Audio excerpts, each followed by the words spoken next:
Crying is not a sign of weakness. It is actually a sign of strength. There's this misconception out there that when people cry, oh, they're being soft, or oh, they need to be strong, they need to deal with it. And the fact that you're crying means that you're acknowledging emotions and you're processing them. And not only are you processing them, but you're releasing them. So when you release them, you actually start to feel better and you start to heal and become stronger. You know, your tears are the emotions that were inside of you. And now you've just released that sadness. You released that hurt. You released that anger. And now you'll start to feel better. Especially like you ever cry real hard where like, you know, you're snotting at the nose, and after it, you just feel so much better. You feel relief. Like you might even be tired and you take a nap and then you wake up and you just feel just amazing.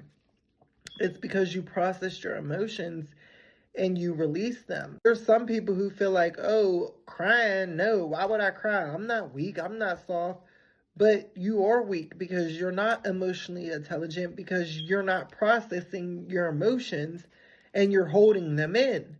And eventually, when you continue to hold your emotions in, what happens? Eventually, it creates a bottling up effect, and then you snap. And now you go crazy, or now you go berserk, or now you go insane. Now you're wilding out. And now you don't have control of your emotions because they've been bottled up, they've been pent up. So what happens? Now they just start shooting out chaotically everywhere into your life. When you could have just processed those emotions and acknowledged them and released them. So understand that it's not a sign of a weakness, especially when you are on your healing journey. You are going to need to release those emotions. So you are going to be crying a lot. You're going to be shedding a lot of tears. I remember this one time, I think it was like the year 2016. I was in a depressive state then, like a real bad. Every day after work, I would literally put my headphones in and go down to the river and literally just cry my eyes out. Every single day, just cry my eyes out. Cry, cry, cry, cry, cry. And I never really thought I was weak. I just was processing my emotions. This is how I felt. I was sad. I was depressed. And I was thinking about all these crazy things and all this stuff that I went through. And it just made me, and where I was at in life, and it just made me so sad. And I released and I purged and purged and purged.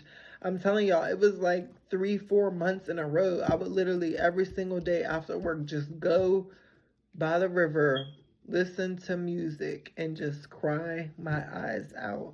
And that was one of the best things I could ever have done. Little did I know, I was preparing myself for the healing journey where I was releasing those emotions and acknowledging those emotions. When you're on your healing journey, your spiritual journey, it's important to understand that you will have these emotions that come up. And it's okay to release them through crying.